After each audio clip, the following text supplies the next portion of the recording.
waria umroh pakai baju perempuan, tapi dia nggak pamer, dia nggak menunjukkan, dan dia nggak menantang-nantang. Tapi secara hukum ya, kalau bisa jangan.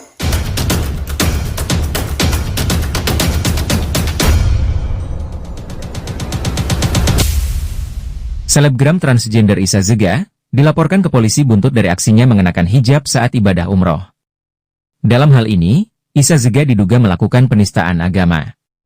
Pada Rabu 20 November 2024, Isa resmi dilaporkan ke Polres Metro Jakarta Selatan oleh aktivis yang juga seorang mualaf, Hani Kristianto. Hani Kristianto menyebut, pelaporannya ke polisi akibat tidak terima agama Islam dilecehkan oleh Isa Zega.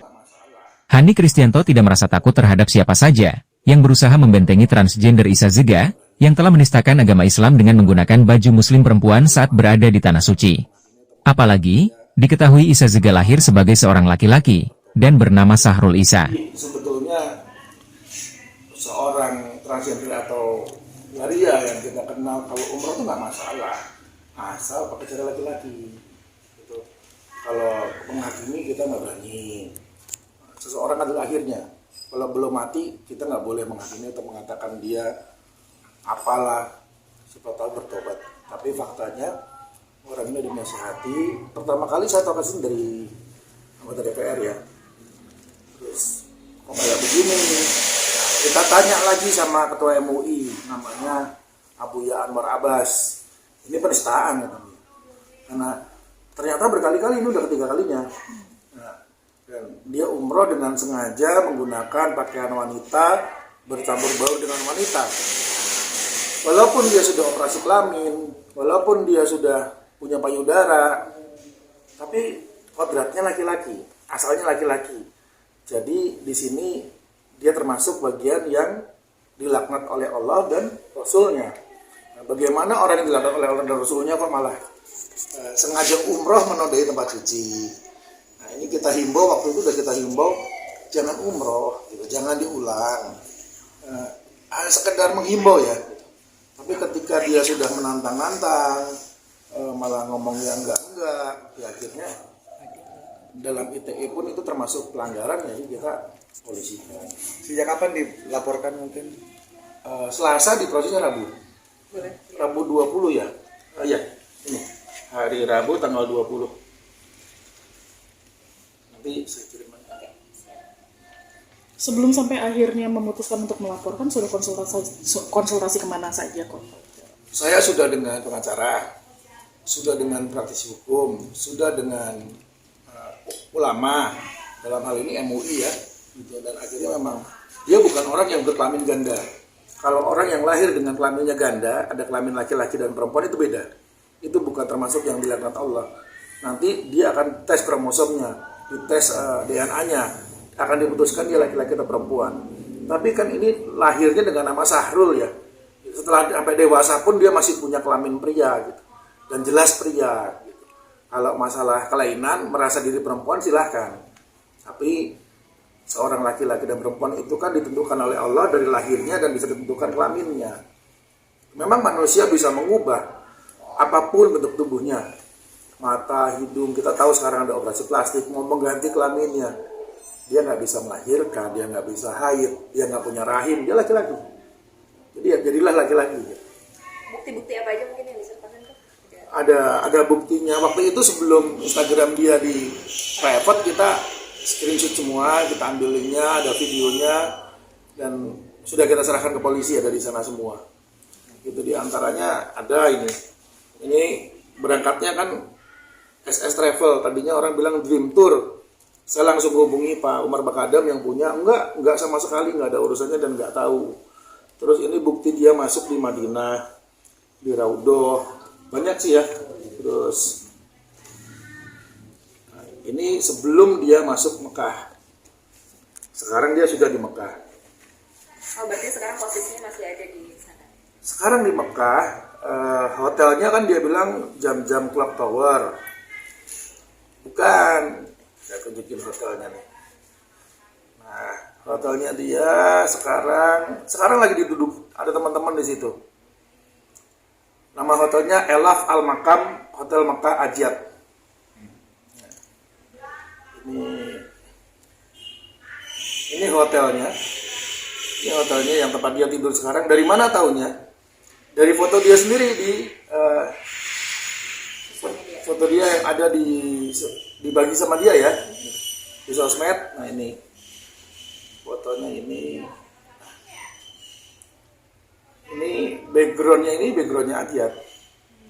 Ketika kita dekatkan backgroundnya, oh dia di sini. Nah, ini kan masih kelihatan nih fotonya, masih kental laki-lakinya nih. Mungkin dia lupa kalau pakai foundation bedah kamu bisa mirip perempuan, tetapi kamu nggak bisa hamil, nggak punya rahim, nggak usah di ronsen aja kelihatan ada rahimnya atau enggak. Kan ini nggak Sebelumnya sempat menegur nggak kok secara pribadi?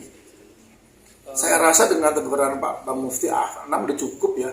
Gitu. Itu udah viral dan ditegur. Bang Mufti di sini ngomong baik loh. Saya minta 2 kali 24 jam pulang jangan umroh. Padahal dengan masuk Raudhah aja, masuk Madinah aja dia sudah banyak merugikan orang. Bayangkan ibu-ibu perempuan yang lagi bersuci.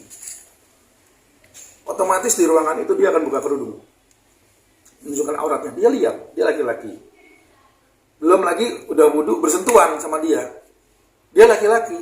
Kamu mau rubah kayak apapun kelamin kamu nggak punya rahim. Kamu nggak bisa haid. Dan kodrat secara Islam, dia laki-laki. Dan laki-laki harus pakai baju laki-laki. Banyak kok orang-orang yang, maaf ya, tanda kutip, yang memang menamakan dirinya perempuan, tapi ketika umroh dia jadi laki-laki.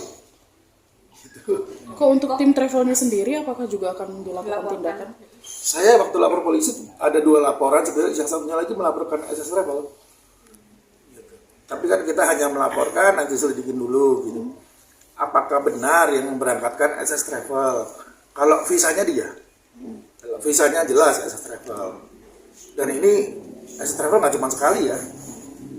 Sejauh ini berarti belum ada konfirmasi juga atau tanggapan dari SS Travel? Saya nggak kenal orangnya siapa, tapi orangnya yang saya lihat di media sosial nggak ada klarifikasi, terus nggak ada pembicaraan apakah dia atau tidak.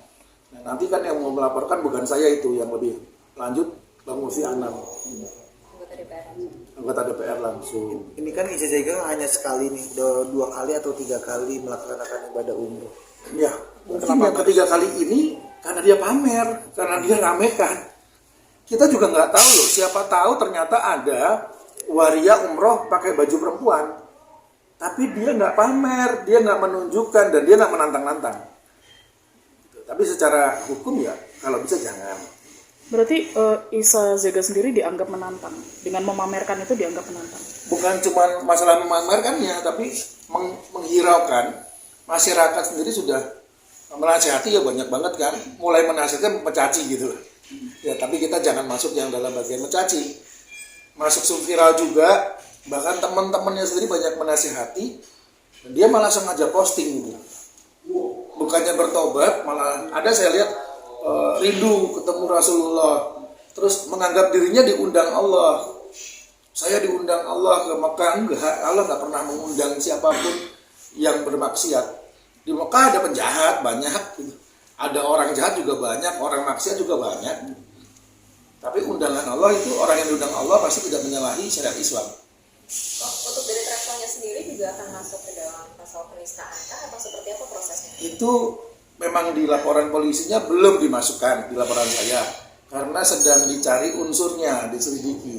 Jadi untuk menerima laporan pun polisi harus mempertimbangkan pasal dan bukti yang ada.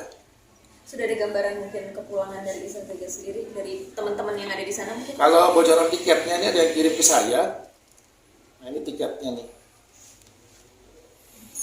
Isa Zega sekarang ada di Mekah, akan pulang hari Jumat tanggal 29 November. Ya, dia ternyata naik ekonomi juga, nggak masalah naik apapun, tapi dia pulangnya nggak langsung ke Indonesia ya. Dia dari Jeddah akan ke Doha. Dia transit sekitar 12 jam, baru ke Jakarta. Dia akan sampai hari Sabtu. Tanggal 30. Ya. Jam berapa? Sampainya di Jakarta itu jam 14.45.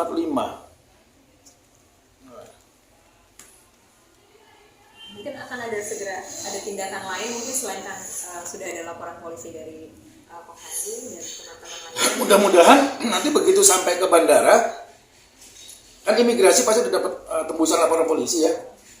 Ya kita berharap daripada nanti sampai beredar tuh alamatnya. Ada yang ngasih alamatnya di Cakung di sini. Kita sih jangan main hakim sendiri. Ini negara hukum. Hukum di sini ada dua. Ada hukum KUHP yaitu pengadilan negeri, ada hukum agama, pengadilan agama. Makanya karena kita mayoritas Islam, kita serahkan aja ke polisi. Mudah-mudahan ditahan di bandara, dibawa ke polisi, diambil di bandara, dibawa menghindari keributan. Dan mudah-mudahan jangan ada ya berita-berita. Kita tahu kok ada jalan tikus, kita tahu ada jalan kargo, tapi itu hanya untuk yang memang berkepentingan. Yang tidak jangan. Dengan adanya demo kemarin juga kan ada memprotes hal ini, mungkin tanggapannya gimana Pak? Saya nggak tahu ada demo, cuma dikirimin berita ada demo. Demonya di beberapa tempat dan memang sangat beda-beda nih demonya.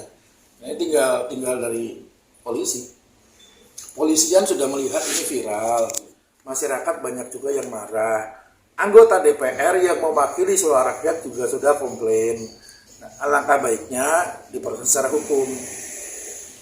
Kok dengan adanya peristiwa ini ada kemungkinan nggak sih statusnya Issa Zega ini diubah kembali?